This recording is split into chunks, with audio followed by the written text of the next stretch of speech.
For a closer look at the youth vote, we have Lee Min-hui. She's an analyst from the Institute of Strategic and International Studies in Malaysia. Now, Min-hui, we heard from several young Malaysians in that story earlier. Job security, career progression, and social mobility are very important to them. What are the other issues that the youths in Malaysia care about, and what policy changes do they want?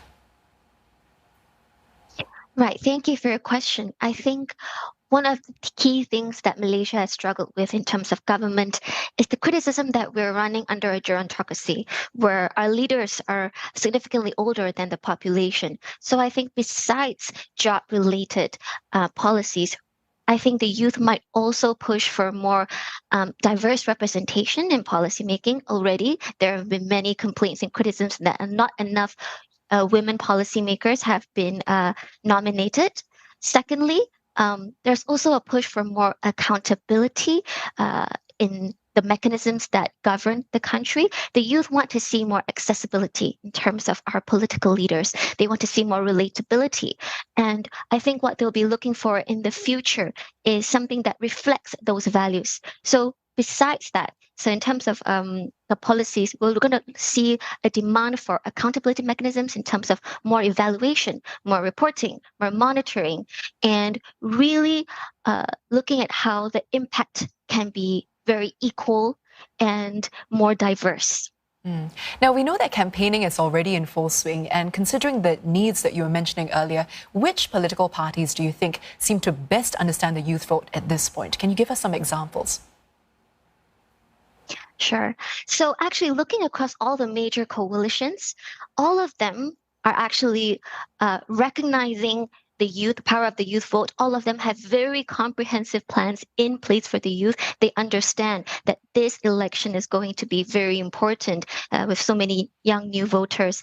I think all of the parties do a great job, and I think there are so many initiatives on employment related and underemployment, unemployment related insurance and things like that. But what I think really is lacking among the parties, except for Pakatan Harapan, is actually policies that improve the youth's bargaining power vis-a-vis employers, vis-a-vis the government. I think that's something that has been sort of ignored to some level. So I think the next step really is to improve that bargaining power and also provide autonomy to the youth instead of just basic handouts and upskilling and talent and things like that. There's still so much space that political parties have not really been able to allude to when it comes to the youth. And in about a week's time, we'll have 4 million youths who will be voting for the first time. Can we expect a high turnout compared to the previous elections? And what factors